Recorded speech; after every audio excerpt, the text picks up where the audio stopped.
Big exciting great news as Mitch McConnell claims that he thinks the second stimulus deal could be reached in a matter of a couple days. This is complete change from his opinion just 48 hours ago. And this comes on the heels of Nancy Pelosi saying that she thinks the deal could be hatched by Sunday, tomorrow. What's happened? Why has everything changed so quickly? And what is the rest of the Senate thinking as we go into the Saturday morning? I had some questions last night as I went to the casino, sat at the bar, then your favorite sirloin, chief lobbyist for the cows, walked in or strutted in. Can you move over? I said, what is that drink you're drinking? He says, I'm having a minucicino. It's a coffee drink. When you order, it takes 6 months to get, typical Munishino. I'm like, oh, that's very interesting. He's like, what's going on with your stimulus check? My stimulus check? I haven't gotten our stimulus check yet. They think it might come this weekend. There's renewed optimism as the second stimulus negotiations continue. And, it feels a little bit like playing craps with these people, craps games. He's like, craps games? You should go try the moulette. Just spin the moulette, and every time it lands on Mitch McConnell's face, the casino gives you a free coupon to go get your hair cut just like Nancy Pelosi. You could be winning. I'm like, I think with that, I'd rather be losing.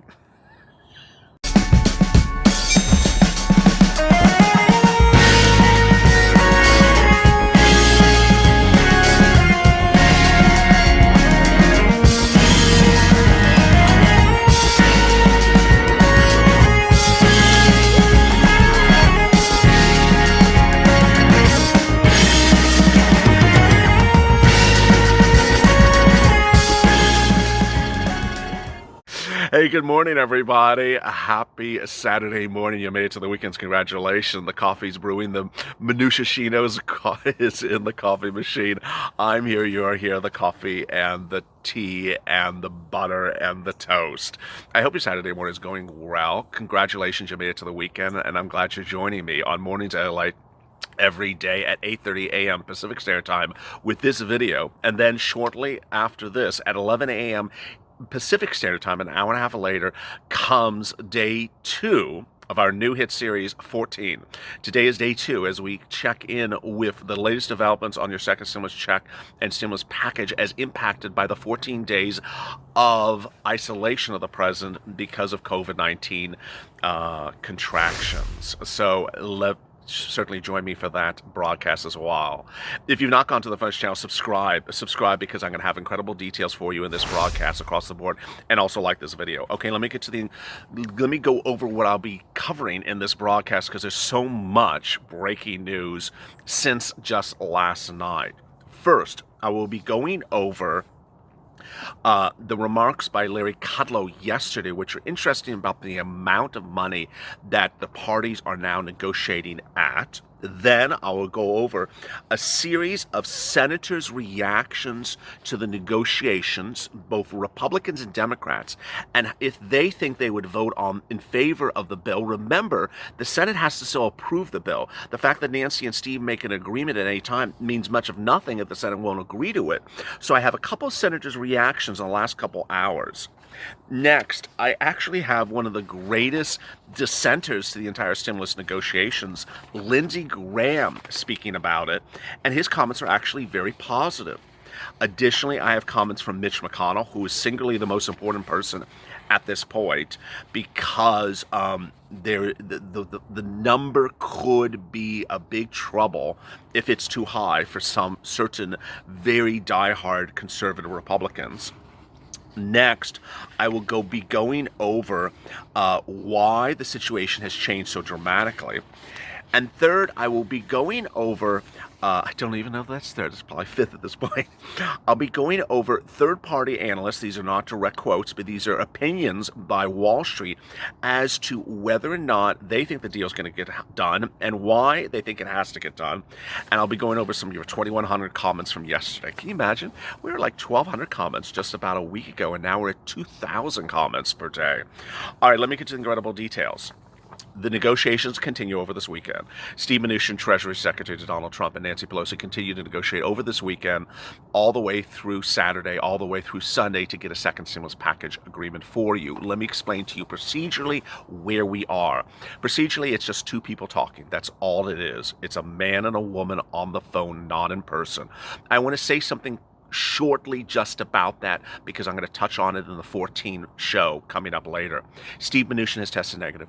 Nancy Pelosi has tested negative. However, Steve Mnuchin was in the Oval Office just in the last few days.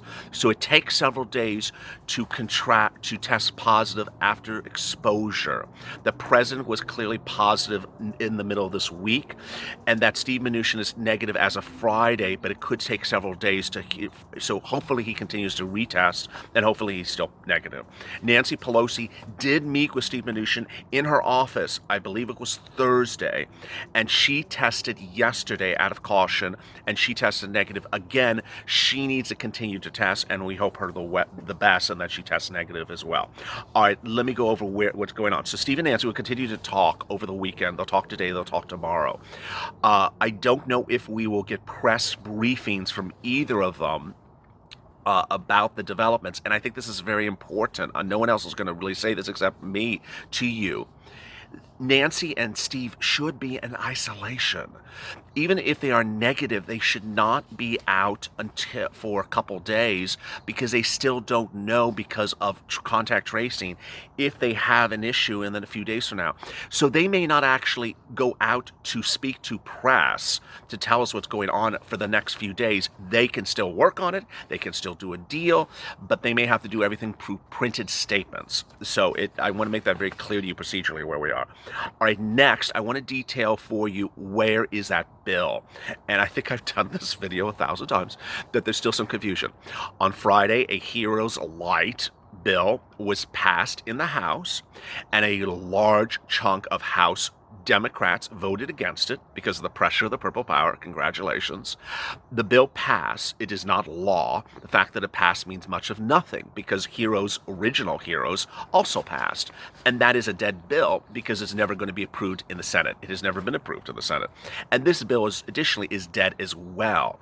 The reason why the situation is that it is Saturday is because after that vote, other Democrats came out, well, among the Democrats who voted against it, came out and said, this was a joke. It was a partisan show. It was a political antics, political theater, and that what we have to do is actually do bipartisan agreements. Stop doing this silliness. And so that's what's been going on. Where are the numbers? And I know you're wondering it, and I'm wondering it. We've had some clarity about individual issues. We don't have the overall number. There's two things you've got to understand about that.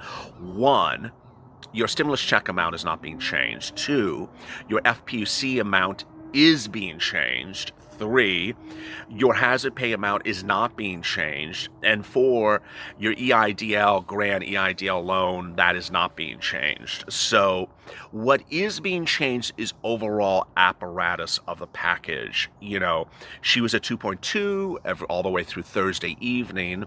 Mnuchin was at 1.6. Larry Kudlow said yesterday, we're in the neighborhood of 1.5. Well, yeah, you're about $1 billion in the neighborhood of 1.5, Larry. It's 1.6. It's not precise, but we're looking in the neighborhood. We're still way, way below the other side. Look, you know, we don't have a gigantic, enormous bill. I mean, with all respect, I do think there's political differences and ideological differences, but we really do that. We can do that another time, and we can deal with targeted areas. Okay, that comment by itself, again, is a very negative comment because he's basically saying that Mnuchin is still where he was on Tuesday at about 1.6 or in the neighborhood of 1.5. And that Nancy's at 2.2. Well, yeah, that's $600 billion off. We don't know how much Nancy has come down literally to the penny, and we don't know how much Steve has gone up to the penny. We do know they have had an issues of agreements. We do know that they agreed upon certain things like tracing and testing and schools, because they told us, they said this was the amount and this is how much they gave us. They said they do not have an agreement on state and local. She is still at 549. He's at 2 something, 200 billion. I don't understand the number because Mark Meadows, chief of staff to the president, said that state and local needs a 150, but the president's willing to give 300. Well, why are you so 200 if you were willing to go to 300? Why not just do 300 and get it done? I'm not very clear about that.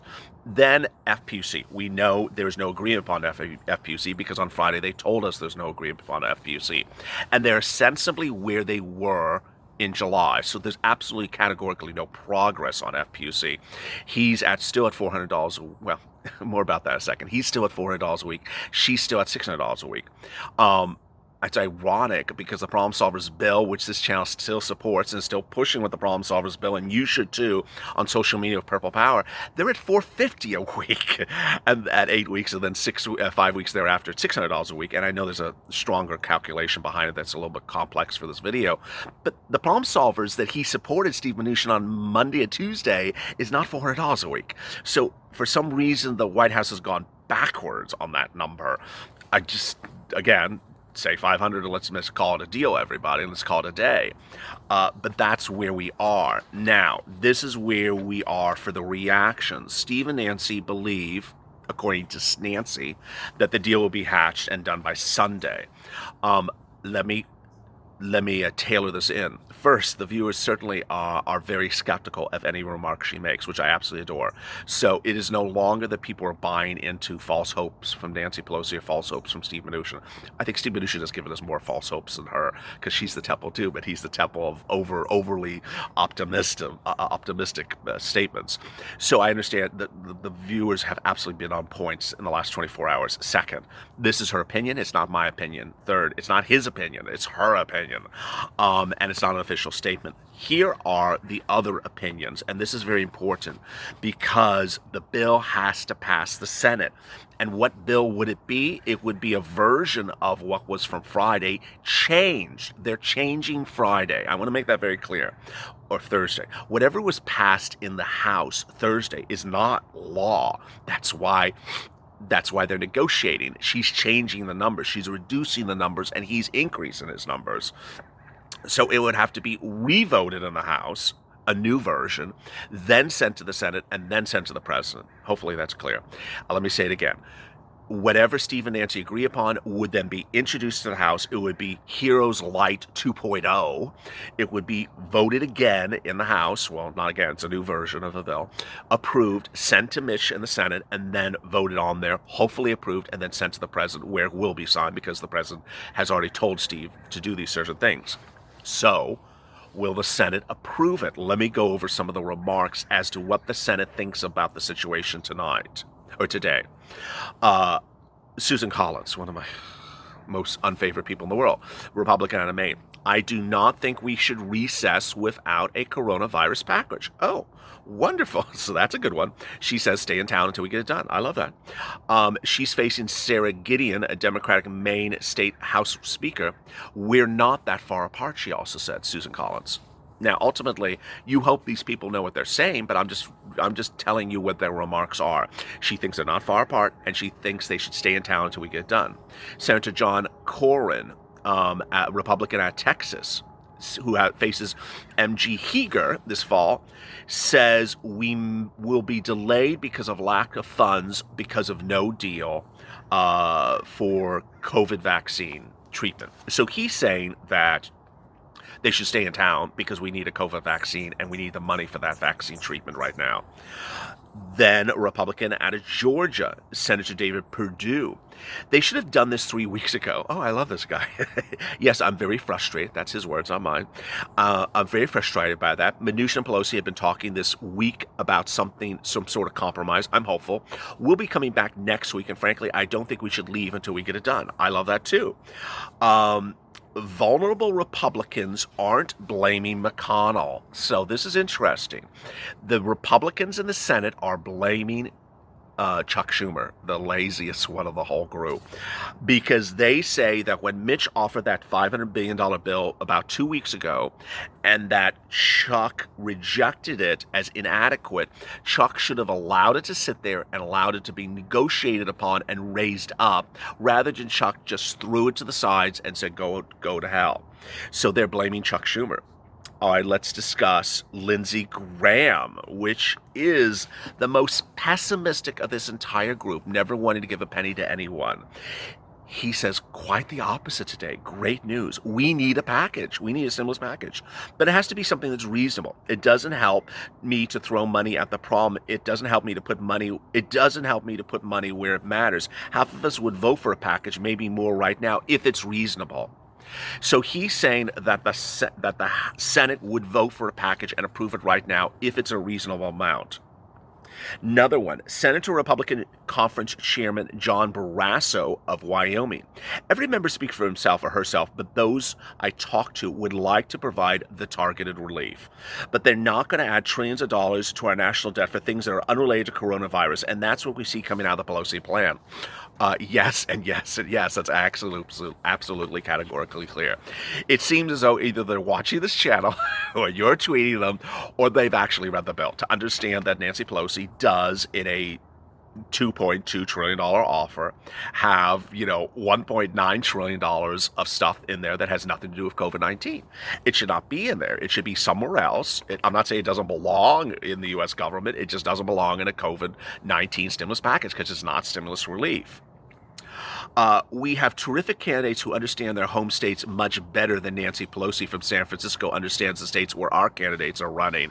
So he's saying, why is Nancy Pelosi deciding how much state and local we need? We can decide that ourselves. I love that. McConnell, who says he has been abreast of the negotiations over the last 2 days, originally said from Tuesday to about Thursday that the $2.2 trillion offer that Nancy got vote on Thursday was outlandish and very far apart. But by Thursday evening, he says, I'm wishing Steve and Nancy well for renegotiating. Then he said, I'd like to see another rescue package. We've been trying for months. Another close McConnell ally, Cornyn, and the majority leader understand that the deal has to be struck between the White House and Speaker Pelosi. Senator Doug Collins, a Democrat out of Alabama, who's having problems being reelected, says there's a lot of discussions going on behind the scenes. But without McConnell playing a key role, this may never get passed. It sounds like everyone's really interested except Senator McConnell, says Senator Minority Rich Dick Durbin, Democrat of Illinois. We'll take a call from the president to tell Senator McConnell we have a national emergency. That's very partisan remark. Now, here's opinions. You see how much stuff I have this morning. I'm already 15 minutes in. I got a lot of stuff still coming up here, so stay with me. Evercore's IRS's Sarah Bianchi, a financial news analyst, says that there's a rapid shift of the political environment. The chances for a stimulus deal have actually increased as we focus on conversation of the virus, as given Pelosi more discussions on the subject matter. It increases the odds that the deal might get done. Then Greg Valeri, who's AGF's investment U.S. policy strategist, says the crisis could renew efforts to pass a stimulus relief package. But then Vena Partners analyst Henrietta Trays says not necessarily so. She says it's very still dubious to get this done. The thesis in the market now is that President Trump is on the ropes, and so he will instruct Steve Mnuchin to capitulate to Speaker Belushi to whatever extent is necessary, and then ultimately instruct Senate Republicans to in their opposition to the Speaker's proposal as well. McConnell's the most important person in the equation, and until he becomes intimately involved in any stimulus talks, we will struggle to raise our odds of a deal passing. Really interesting that this person, this analyst, and this is his or her opinion, is that ultimately it doesn't matter whether the president has COVID. It doesn't matter the personalities between the president, Steve Mnuchin, and Nancy. It matters the sentiment of the Senate, and it matters about Mitch McConnell. I agree 100%. Remember, the bill can get approval from Steve and Nancy, can get a vote in the House, but could land in the Senate and not be it passed and fall apart. And ultimately, the important thing I need you to understand, because I said it about over 2 days ago, is that Steve Mnuchin is not a person who is known among senators. He is a Wall Street guy who came from Wall Street. He has only been on Capitol Hill for a few years, and they just don't know him. And so if he brokers a deal and no one else is involved in negotiations, which they aren't, the likelihood of it getting passed by the Senate is anyone's guess. The first stimulus package involved senators, Republicans, Democrats, House, Republicans, Democrats, the White House, Mnuchin, Nancy. Everyone was involved in the negotiations. This time, everyone is left out. And so ultimately, if you're telling the Senate that is not involved in negotiations, here's something, go swallow it. They may say, go pound sand. I'm not doing it. So I need to tailor the rhetoric from both sides and the optimism so you understand where we are. Let me go over some of your 2,100 comments from yesterday. SMG Go Vid. If Nancy Pelosi wanted to help out the American people, she would have done so by now. I love that. M. Rude. Let's be human, of course. Prayers up their way. Larry Stanton. Enough is enough. I'm sick of the political games. Eugene Panter. It's very refreshing to see some decency still exists in our society. We can pray for the president and the family's good health. I love that. That's what I said yesterday, and I'm going to continue to say it every day.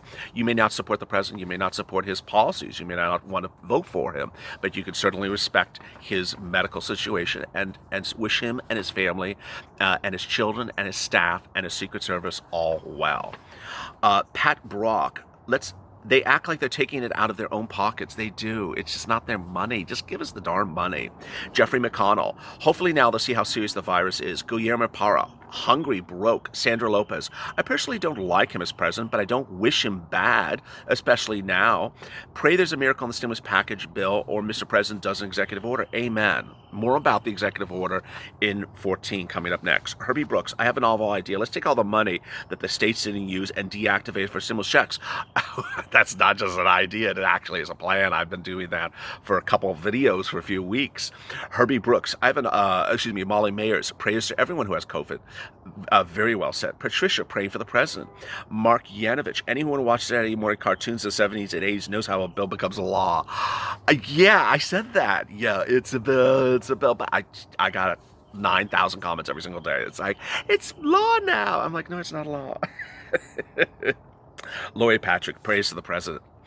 James Winton, he started his segment off talking about things that are not helping the American people. Jeff Scott, maybe Trump is waiting to see if Nancy will make a concession. Denise, prayers to our president. A lot of prayers to the president, prayers to the president. Any more comments about stimulus in here? Tara Johnson, I've watched your show, and I really appreciate your helpful information. Rebecca Halden, people need to remember that the big man upstairs is watching. Amen. All well wishes to the president. Executive orders. Stevie, 1,000 people lose their jobs and the airlines don't care. Amen. Ultimately, the jobs were lost. Tens of thousands of jobs were deactivated, people were fired on October 1st. But the airline says they will bring them back if there's a stimulus package deal. Go to the Friends channel, subscribe. Subscribe because I go incredible detail for you, and this is the fastest growing community. Also, I want you to make sure you hit that alarm button. Alert button on the front of this channel. So when a new video goes live or I post something on the community page, you'll get alert. I'm constantly getting these alerts that says, or DMs or tweets that say, LA, did you know this happened? Did you know they launched $50 ice cream? Yeah, I posted on the community page. I even posted the flavor. You can download the flavor for yourself. Yeah, I'm being facetious, but so that's a way that you'll get an alert every time that I have a message for you for breaking news development, an update about the president, update about anyone involved in the stimulus situation. Also like this video because, hey, we're doing we're doing really well, and let's continue to do well as a family. Coming up next is 14. Day 2. That will be at 11 a.m. Pacific Standard Time. As always, stay informed, stay smiling, stay focused, and stay LA for more.